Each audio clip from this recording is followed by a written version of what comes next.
السلام عليكم ورحمة الله وبركاته، ازيكم عاملين ايه؟ يا رب يكونوا كلكم بخير وصحة وسلامة، كل سنة وانتم طيبين. النهاردة صنفنا يا رب يعجبكم، هعمل مربى الفراولة. طبعا مربى الفراولة جميلة جدا يا جماعة في المدارس وفي الدروس، سندوتشات جميلة جدا ياخدوها في الدروس في المدارس، جميلة وتحفة بجد. من في السحور كده وتحط طبق كده بيبقى جميل جدا.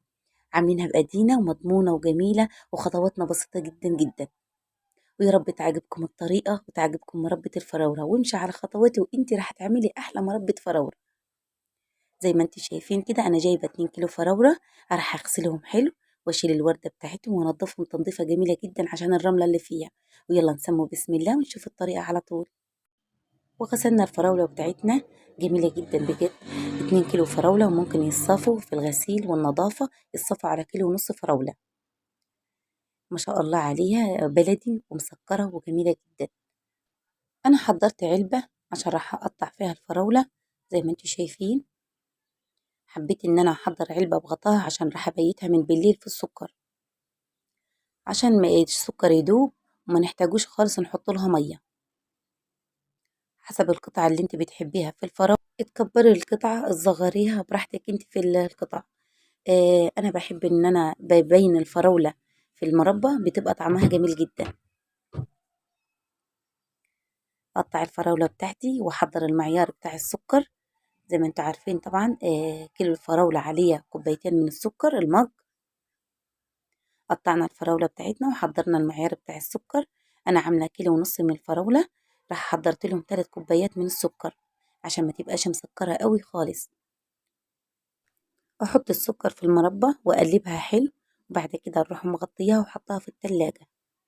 الصبح بإذن الله نروح على طول أشتغل فيها، يكون السكر داب معانا. ولو حابة تعمليها في يومها عشان تروح حاطة لها نص كوباية مية، عشان بيبقى السكر لسه ما دابش وممكن تشعوط منك من إنه يكون ما فيهاش سوائل. بس انا حاطه عاملاها من بالليل، راح تنزل سوائلها كلها والمربى تنزل السوائل بتاعتها والميه بتاعتها، بتبقى كميه الميه كتيره فيه. ما شاء الله زي ما انتم شايفين كده. وخلاص على كده انا قلبت الفراوله وغطيتها بالعلبه، واخدها على طول على كده ما شاء الله احطها في التلاجة على طول، والصبح باذن الله نعملوها على. وخلاص على كده بعد ما بيتناها ليله في التلاجة قمت على طول باذن الله اعملها. جميلة جدا ما شاء الله عليها، نزلت كل السوائل والسكر معانا داب، فيها كمية سوائل كبيرة قوي، ما نحتاجوش خالص نحط لها مية. اخدها على طول على البوتاجاز واحطها في حلة واشتغل على طول بيها. انا محضره لها عصير ليمون، محضره لها زي ليمونة. بعد ما حطيتها على البوتاجاز وحطيتها في حلة جميلة كده ما شاء الله، واسيبها تغلي وتستوى مع بعضها. ما شاء الله اشغل البوتاجاز على نار هادية مش عالية قوي. وزي ما انتم شايفين كده بدأت تغلي معانا مربة الفراولة ما شاء الله عليها. الريم اللي من فوق ده نشيلوه، يعني حاجات بسيطة جدا. تحاولي على قد ما تقدري تشيليش من السوائل، بس حاجة بسيطة جدا من الريم عشان السوائل بتاعت المربى ما تقلش مننا، والمربى تحتاجش مية مننا خالص. تستوى بإذن الله. وزي ما انتم شايفين كده استوت معانا المربى جميلة جدا. طبعا انا راح اشيل شوية الريم دول وخلاص. انا مجهزة ليمونة احط لها ليمونة، عشان انا عاملة كيلو ونص من الفراولة هحط لها ليمونة كاملة، عصير ليمون. انت لو عامله كيلو فراوله ممكن تحطي لها نص ليمونه عشان ما تبقاش معاكي مززه. وبعد ما احط لها عصير الليمون اسيبها زي ربع ساعه كده تغلي وتستوى. وخلاص على كده الفراوله بتاعتنا تتخن معانا كده. احط لها باقي الليمونه كده وخلاص. العصير الليمون اهم حاجه بيخليها مززه معاكي وتخليها تربط كده، ما تبقاش سايبه كده خالص. لو حابه انت قطع الفراوله ما تبانش في المربى، ممكن انت تضربيها في الكبه او في الخلاط ضربه بسيطه جدا. لو حابه انت يعني ما تبينيش قطع الفراوله فيها، بس هي تبقى جميله جدا مربى الفراوله من إنها يكون في قطع صغيره باينه في المربى.